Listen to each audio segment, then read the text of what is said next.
Broads Media.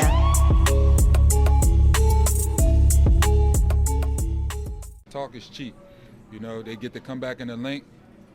It was a lot of boo-hoos last year, a lot of crying, a lot of what if, a lot of this, a lot of that. They get a chance to come back in here, line that up and prove it again. Let's go, baby! We've been waiting for this Football Friday since the day we saw the schedule, since the date was marked down on the calendar that the worst fan base in the history of sports, the San Francisco 49ers, were coming to town. They are the worst, they are jerk-offs, and I can't wait to beat them into the ground. Hassan Reddick's ready, and the 49ers are throwing around fighting words. Okay, when their quarterbacks that they beat is Pickett, Daniel Jones, Dobbs, Baker Mayfield, Matthew Stafford on that Rams team this year, which is nothing important. All right, those are the quarterbacks. You haven't seen Jalen Hurts. You haven't seen this offense. You haven't seen this offensive line. You have not seen them this season when you're throwing fighting words, calling out Bradbury, and, Deebo Samuel. Come on, man. You're not lighting the world on fire, okay? You're not putting up stats like A.J. Brown. You're sort of a gadget guy. That's what you are. When you're a gadget guy, you don't blab. You don't run your mouth. You don't talk that talk. You're not good enough to do that. You're not a special player enough to do that. And that will bite you in the ass because you know this team's going to be inspired. I think I'm crying. I don't know if you can actually see this, but there's a tear dripping out of my eyeball socket because I'm that excited. I'm that emotional thinking about this football game. You threw around fighting words, okay, calling Bradbury trash. That is so disrespectful. It's unbelievable. Now, if you feel that way, fine. And kudos to you for not backing down. What I'm about to say, though, is real. When you do that, you better be ready for the repercussions. I'm just saying. You better be ready for the answer and the response, because this team isn't going to go down just because some guy is talking that talk. That's not what happens here. This team has a vision of going to win a damn Super Bowl. This team has a group inside that locker room that you don't break. If anything, it brings them closer together when they deal with this nonsense. No matter what professional high road Bradbury took, no matter what Sirianni says is sort of the message for this week, this team's different than last year's team. I don't care what they do to inspire them to go kick ass. I'd imagine they bite into it a little bit because it's free. It's bulletin board material that you don't have to run away from. Sometimes you have to dig deep and find, okay, what can I do this week? What can I sell them this week? What can I leech onto this week? This one's very simple. This one's very basic. Sometimes I say in hockey that after a first period goes wrong, right? Sometimes the coach doesn't have to go in there and even say anything after the first period's over to get them ready for the second. They know what they did wrong. It was that eye-popping. It was that appealing. Maybe not appealing, but it's that noticeable. Does Sirianni even have to do anything? Or let it run its course? Hassan's clearly up to the challenge. And everyone's going to have Bradbury's back. I think they might even be more aggravated than he is. Although, like I said, he's not taking the kick below the belt card. He's staying as steady as a pro can stay during a time like this. The more and more I thought about it, because around Wednesday, this has been an Eagles-Niners week all Broads Media long. And real quick, my shift did change on WIP. I start tonight, Friday, if you're listening to this before 6 o'clock. Instead of 7 to 10 p.m., it's 6 to 10 p.m. So make sure you join myself and Tom Kelly over on WIP tonight so we can talk about this more. But all week long, this has been an Eagles-Niners week, right? There was an Anytime Hotline text message that popped up in the last Wednesday show. And they were asking Is there more for the 49ers, emotionally speaking, because they were the ones to lose in the NFC Championship game, so they have more to prove. They have more to show. They have more behind them and more of a push because they know what they thought they should have won. And I could see why you say something like that, but at the end of the day, I don't know if that's enough when you have a locker room as wired as the Eagles' locker room is.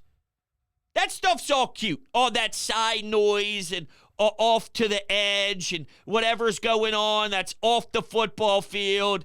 When you have a real team with the proper motor and the proper leader, I don't think you chew on that the same way. It doesn't mean it's irrelevant and you don't use it as bulletin board material at all, but there's a different way to bite into it when you don't have that makeup. I don't think the 49ers have that real, legitimate Kyle Shanahan leadership, quarterback leadership. I don't think they do. And quite frankly, when they're down, the statistics tell you that. They don't know how to come back from behind. They don't know how to explode when they're down. That's a trait that's extremely important. It's easy to win games when you're winning by a bunch. It's easy to have a lot of wins when you have a 10-point lead, 12-point lead. And that's not to knock being good enough to generate that 10 or 12-point lead because, yeah, that's important. Absolutely. It means you're talented. But it's not going to be easy when you're on the road in a playoff game. It's not going to be easy when it's the fourth quarter. You're down 6, all right? And you need Brock Purdy to lead the way. Kyle Shanahan and Brock Purdy don't know how to do it. It's not part of their DNA. It's not part of their winning culture. That's the difference between both teams, and I think that that's a huge, huge, huge, huge part of being real or phony. Do the Eagles have to perform better out of the gate? No doubt about it.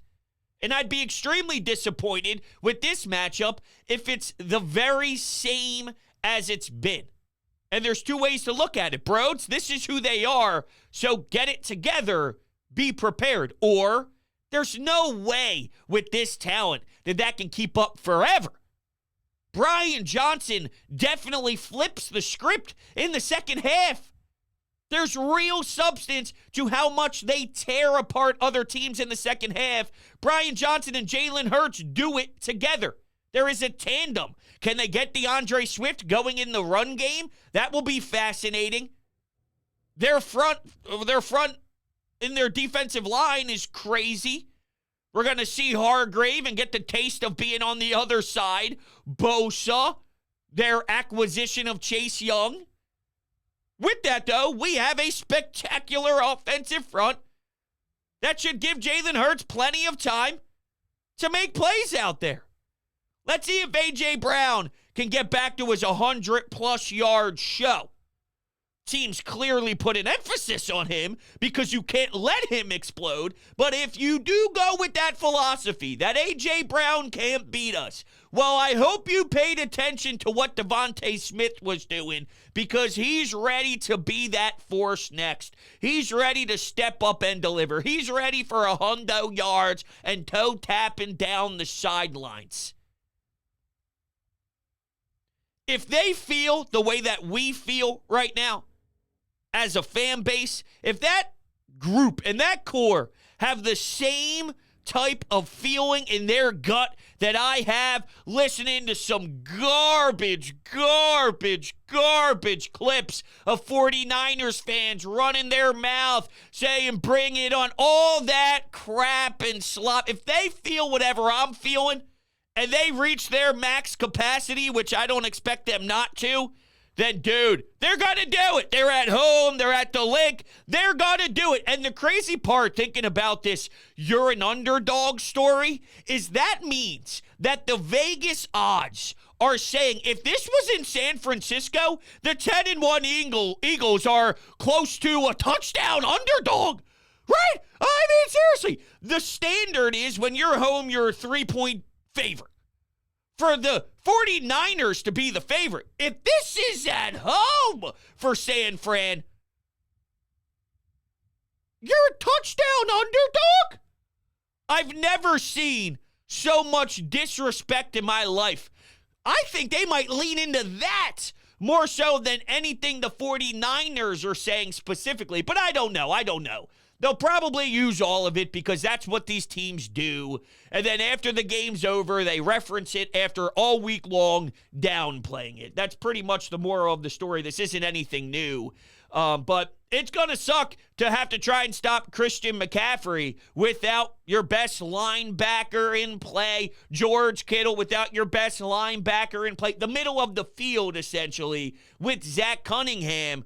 That's going to sting. Now, I don't know where Shaq is going to sign. You also have this new wrinkle of maybe getting Zach Ertz to return, and I would love that. Dallas Goedert dealing with the injury. If you could bring back Zach Ertz, not that he's the same Zach Ertz from 5-6 years ago and more in his prime, but definitely way better than Cal Quintera, Stoll, and what you have left on your roster after Dallas Goedert. I would love that for sure. But your linebacker position, I think getting Leonard in here is more important of the two. But I love the idea of having some options here. And let's see what Howie Roseman does. Crazy what happened on Thursday Night Football, though, huh? I thought the Seahawks could do us a favor. Instead, here's Dak Prescott, here's CeeDee Lamb.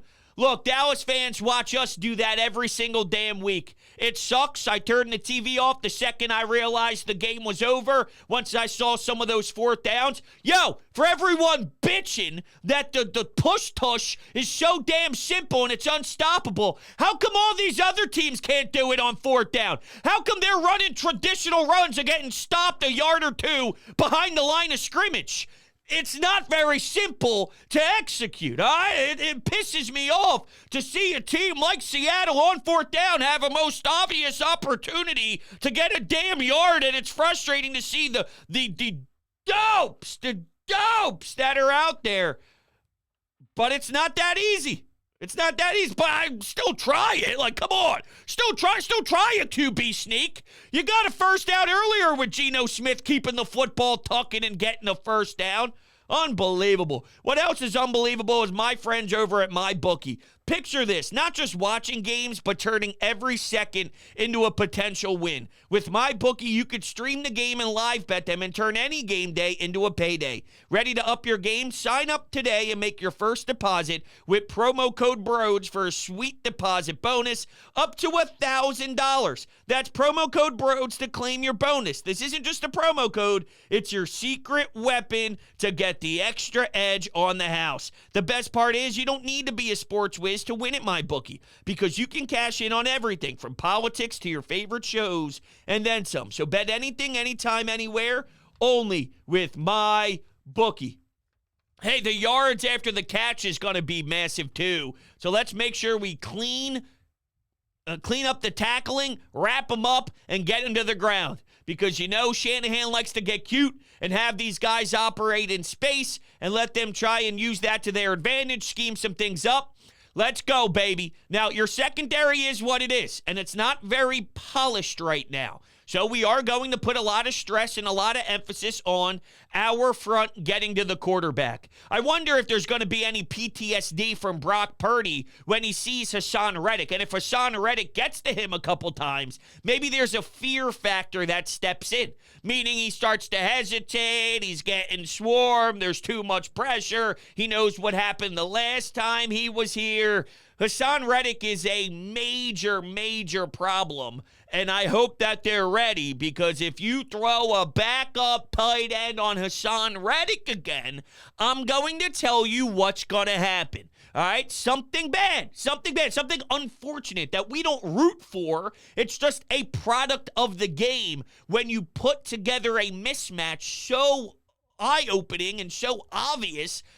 That's unfortunately part of this. So Hassan Reddick, maybe even Josh Sweat, maybe there's such an emphasis on Hassan Reddick that someone else delivers. There's another big name. We need to get off the field on third downs. We cannot have all those third and long conversions, and you can't have Jordan Davis playing as many snaps as he has. Maybe it's not Josh Sweat, maybe it's BG. BG woke up a tad in that Dallas game and had some big plays down the stretch. I don't know who it's going to be, but the moral of the story is we need our defensive line to eat up everybody but Trent Williams. You can have Trent Williams. All right, we know that Trent Williams can play and he can hold his own, but can you start salivating around the rest of the line to get to Brock Purdy and force him to be all nervous, all right? Because, well, it's going to be a hostile environment. There's going to be a lot of noise. It's going to be super intense and maybe even NFC Championship level. And I know it's hard to duplicate that with a trip to the Super Bowl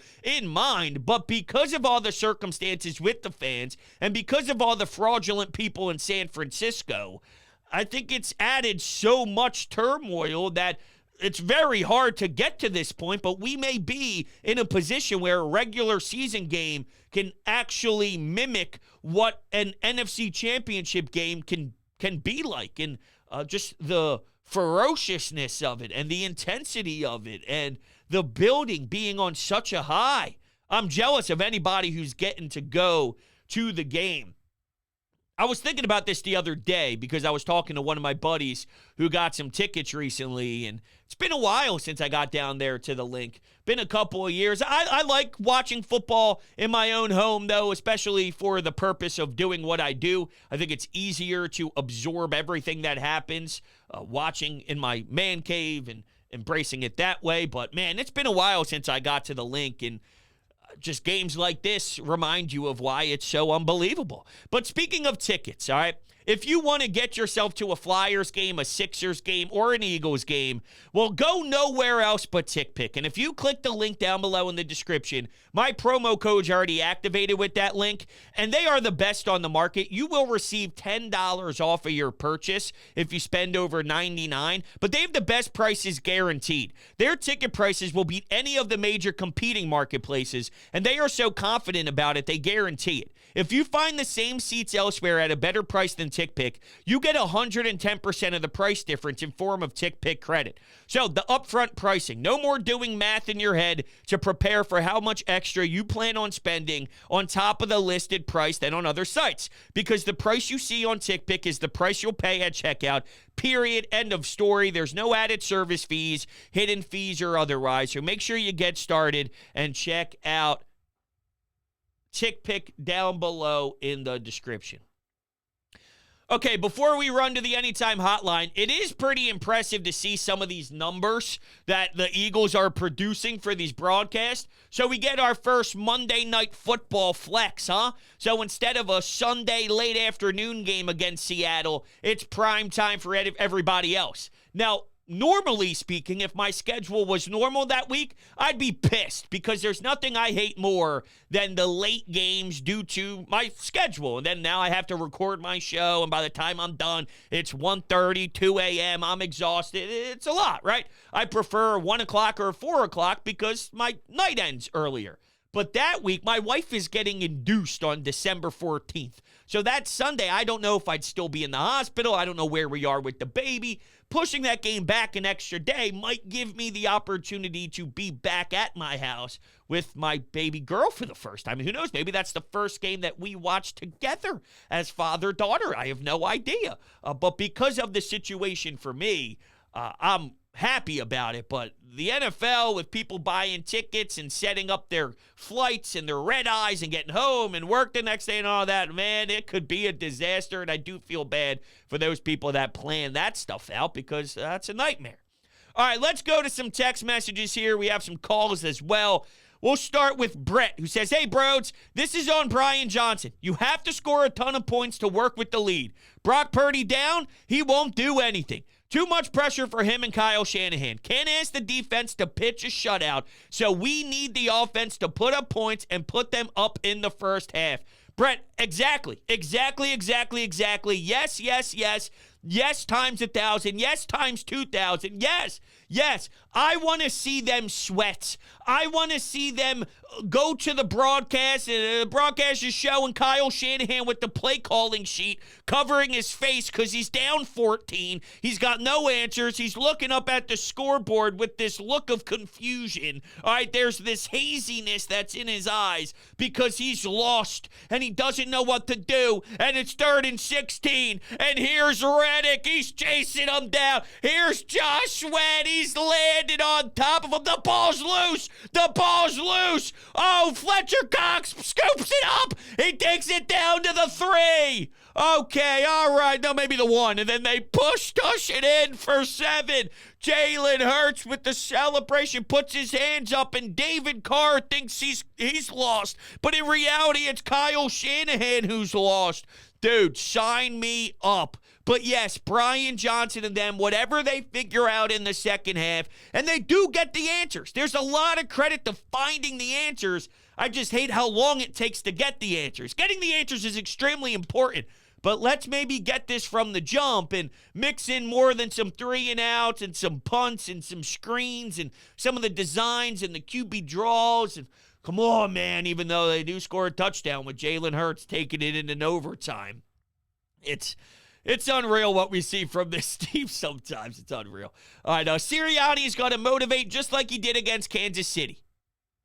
He might use the trash talking to his advantage or find a different way to spin it.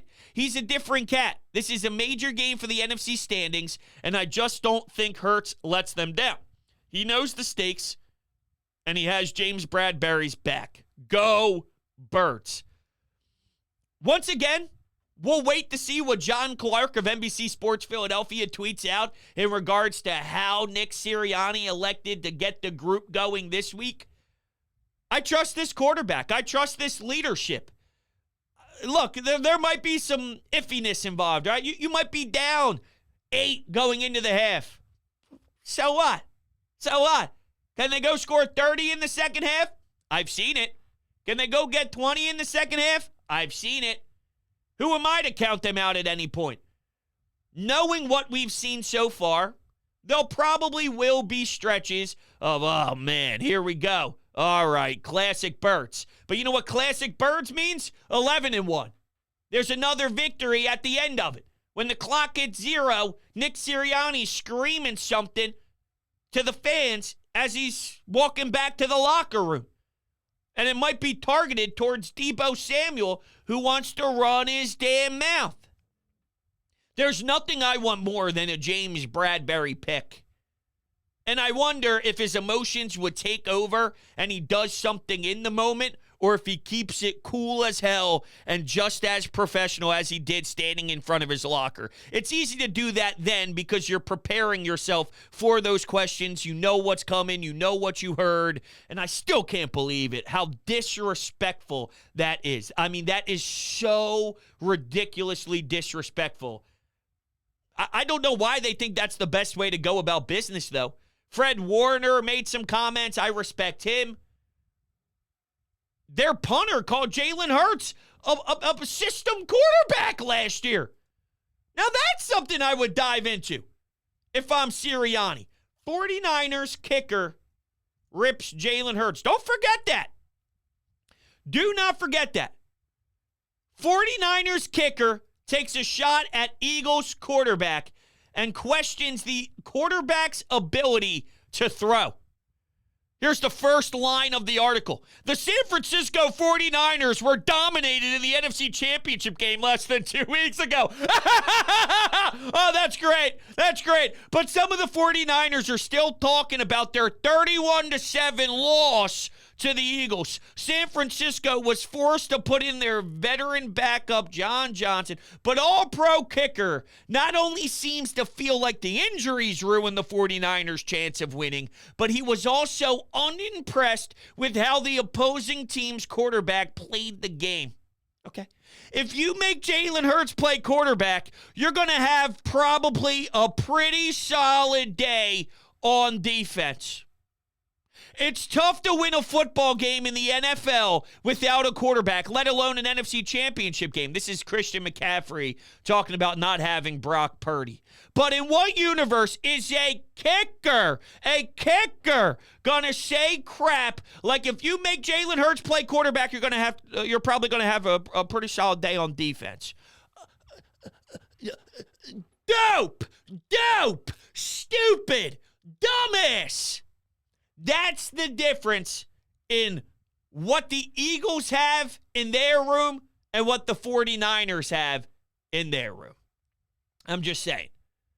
I hate the 49ers. This is from Ricky. I hate the 49ers more than I hate the Cowboys right now. Actually, I take that back. I was miserable watching Dak last night. Doesn't change the fact that I hate San Fran the same amount right now. They're punks. Debo isn't even doing that well. We got this one, bros. That's from Ricky. Right on, dude. Right on. I feel you, bro. I do. I feel you. Let's go to some anytime hotline calls as well. Let's go. Hey, what's up, Rhodes? Calling for Football Friday. Boy, you and I have been probably waiting all year for this game. Let's keep it real. Could the Eagles have some problems with Christian McCaffrey and Deebo Samuel with a defense that's missing Zach Cunningham? Yes, that's probably going to happen. But guess what? I've seen the Eagles struggle with pass defense all year long. I've seen Brian Johnson struggle with play calling a lot of the time. But the Eagles are winning games because of Jalen Hurts. And nothing is going to be able to hold him back from helping the Eagles win these big, important games. So I think the Eagles are going to win this football game. Let's go, Birds. That's right. Okay, so the quarterback. This league is about quarterback play. And by no means am I saying Brock Purdy hasn't had success this year. Absolutely he has. He's made plays in Kyle Shanahan's system that is very creative and it's very unique and it's up at the top with the movement and disguising things and it makes you wonder and you question stuff. And same with Sean Desai though, all right, because Sean Desai can throw confusion your way and I'm curious how Bradbury's lined up and where is Darius Slay gonna go? And is he gonna legitimately cover one guy the entire time? Are you looking at their best weapon? Say, hey, Darius Slay, we need you, their top premier guy. And that's not Deebo Samuel, by the way. I just want to make that very clear in case Deebo Samuel thinks it is Deebo Samuel. It's not Deebo Samuel. But where do you line up? And I'm sure he's going to throw a ton of different looks at a ton of different guys. But my point is that, yeah, Brock Purdy has done a solid job with making the plays and making the throws that are open, and that's what you need to do in this league, especially with Kyle Shanahan's scheme. So,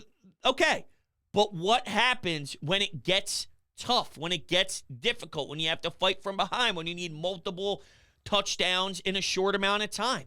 Everything they do is be because of design. Well, sometimes in this league, you got to go ask A.J. Brown to just go win a battle. Go win a play. Go make something special happen downfield. Hey, Devontae, let it rip, baby. Let's go. And then you get it down to the 1 yard line and you punch it in with an easy push-tush. Sometimes you need that. And if you don't have the ability to do that on your own without it all being Kyle Shanahan dialing things up and it being more of that type of drive, well, then if you're down by a lot, you might be in trouble. The question is, can the Eagles get something early going to put the 49ers in that position? And that's what it comes down to. But I trust Jalen Hurts, too. The way this guy's motivated is like no other. And because of the circumstances this week, I have a lot of faith in how he's going to handle this and how he's going to rise to the occasion. Yo, Broads. What's up, Broads? I've been sick all week, but you want to know what felt great? Watching Dak Prescott put on an MVP performance against the Seattle Seahawks. You see that precision pocket passing? I know you guys don't see that in Philadelphia. I know you had a lot to say about that quarterback. He's proving you wrong. 20 touchdowns to 2 interceptions in the last 6 games.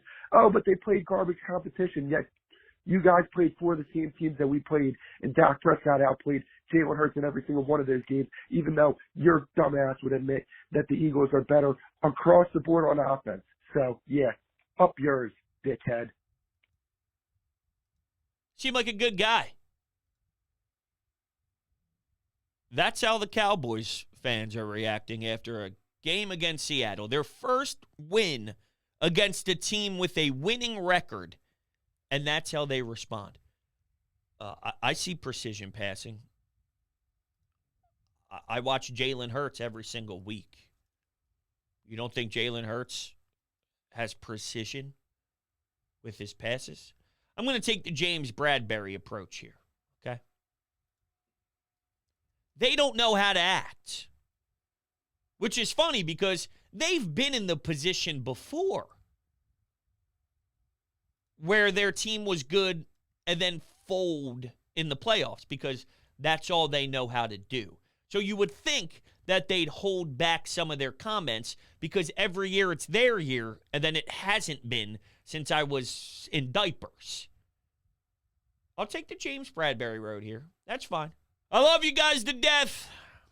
Can't believe that slipped in there. Professional, though. It's the difference between me and the guy who called me a dickhead. See that? Love you guys to death. Appreciate you. Go Birds.